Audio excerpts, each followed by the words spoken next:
आज की कहानी महुआ नाम की लड़की की है। इस नाम को आपने कई बार सुना होगा फिल्मों में, पर यह कहानी सच्ची है। किसी जमाने में परमान नदी के तट पर कोई केवट रहता था, नाव चलाकर गुजारा करने वाला। परमान नदी कोसी की सहायक नदी है। वह उस समय सौदागरों के किसी बहुप्रचलित रास्ते में पड़ती थी। बहुतेरे व्यापारी यात्री नाव से नदी पार करते, इसलिए मल्लाहों की पूरी बस्ती थी। कहानी जिस केवट की है उसकी दशा दिशा अच्छी न थी। उसकी पत्नी दूसरी थी जो बहुत चतुर थी और कर्कशा से भरी बेहद बुरी भी थी। उसके स्वभाव के कारण केवट सदा नशे में धुत रहने लगा और लगभग मौन भी। केवट के मर चुकी पहली पत्नी से एक पुत्री भी थी, जिसका नाम था महुआ। महुआ सुंदर ऐसी कि सब कहते राज करेगी। जब वह गाती तो सब बस मंत्रमुग्ध हो सुनते रह जाते। मगर बिना माँ की बेटी के घर में राज तो सौतेली माँ का था, और वो सौतेली माँ उसे बस काम में जोते रखती, खोटे काम करने को कहती। रात को भी सौदागर नदी पार करते तो वह महुआ को नाव चलाने के लिए बाध्य करती। महुआ के जीवन में भी यौवन आया, बसंत आया और पहली बारिश के साथ उसका अपना सपनों का राजकुमार भी आया। वह किसी दूर देश का युवक था। नाम क्या था पता नहीं। कहानी में वह व्यापार के लिए मोरंग देश गया, इसलिए बस मोरंग कहलाया। अचानक बहुत मूसलाधार बारिश का मौसम बन गया था। महुआ नाव ले रास्ते के तट की ओर चल पड़ी। दो मछुआरों ने रोका भी, पर वह जाने क्यों रुकी नहीं। तट पर एक अकेला युवक था, अपनी छोटी सी गठरी में सामान लिए उस पार जाने के लिए। वह प्रथम दृष्टि का सम्मोहन था। महुआ उस तेज बारिश में उसे पार ले जाने को तैयार हो गई। महुआ उस अनजान युवक को नदी पार करा रही थी, साथ ही साथ अपने जीवन का कोई डैक भरा गीत गा रही थी। स्वर के माधुर्य में वह युवा द्रवित होता गया। वह तरल भाव परस्पर प्रीति की लहर बन उमड़ पड़ा। धीरे धीरे महुआ उस युवक को चाहने लगी, पर युवक भी गरीब सा ही था। परिवार बसाने से पहले परिवार चलाने लायक भी तो बनना पड़ता है।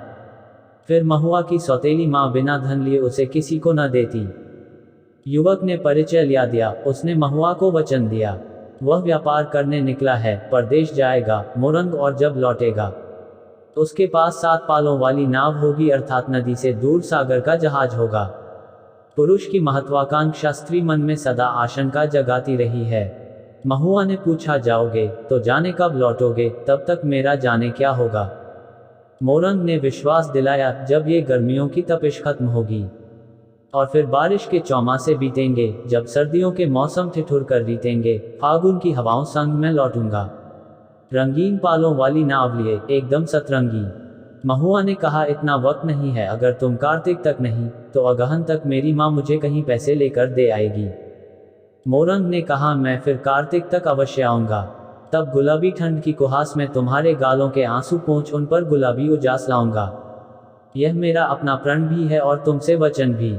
महुआ ने आंसू भरे आंखों से मन ही मन कहा, देवी माँ करें कि तुम्हारा प्रण पूरा हो, नहीं तो मेरे प्राण शायद न रहें। और मोरंग चला गया। पीछे रह गई महुआ अकेली। कभी डैक दर्द बांटने के लिए सहेली फूलमती के घर चली जाती, आगे अकथ वेदना लिए जीती रहती। ऐसे कि सब नाव चलाने वाले प्रार्थना करते, प्रभु कब तक महुआ को घाट की घटवारिन बनाए रखोगे, कभी उसकी नाव भी तो पार लगा दो। वह युग और था जब ईश्वर केवट के पास आते थे अपनी नौक पार लगाने। अब वे स्वयं संसार के पार जा चुके थे।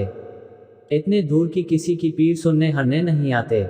महुआ के मन के सावन भादों के साथ मौसम का भी सावन भादों आ चुका था। नदी उमड़ रही थी।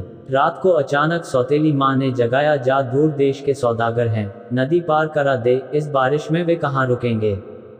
महुआ ने देखा, बाहर कोई अधेड़ उम्र का सौदागर है, अपने 2 सेवकों या सैनिकों के साथ।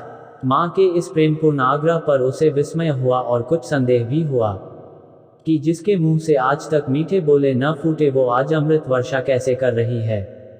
फिर सोचा, परदेशी हैं, क्या पता बात सही ही हो। परदेश गए की पीड़ा क्या होती है, वह क्या स्वयं नहीं जानती। महुआ कुछ किंतु परंतु के उपरांत तैयार हो गई। नाव पार करते समय ही उसे पता चला कि उसकी सौतेली माँ ने उसे सौदागर के हाथ बेच दिया है।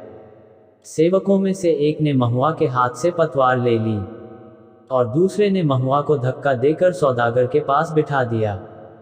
रात थी, घाट का एकांत था, महुआ की चीख सुनने वाला भी कोई न था। कुछ पल वह स्तब्ध मौन बैठी रही। जब सेवकों और सौदागर को लगा कि महुआ कोई प्रतिरोध नहीं कर रही, तब उसने उसे छोड़ दिया। नदी बाढ़ की उफान में थी, रह रह कर लहरें भंवर बनती थीं। जब नाव मझधार में थी, महुआ अचानक नदी में कूद गई। कहते हैं इस सब घटना से खिन्न युवा सेवक पर मोरंग की आत्मा आ गई। भावावेश में वह भी नदी में कूद पड़ा, महुआ को बचाने या फिर महुआ को पाने के लिए। लेकिन उफनती नदी भला किसकी सगी हुई है? वह न तट की नाविका नायिका की हुई और न ही नायक बन रहे उस सेवक की।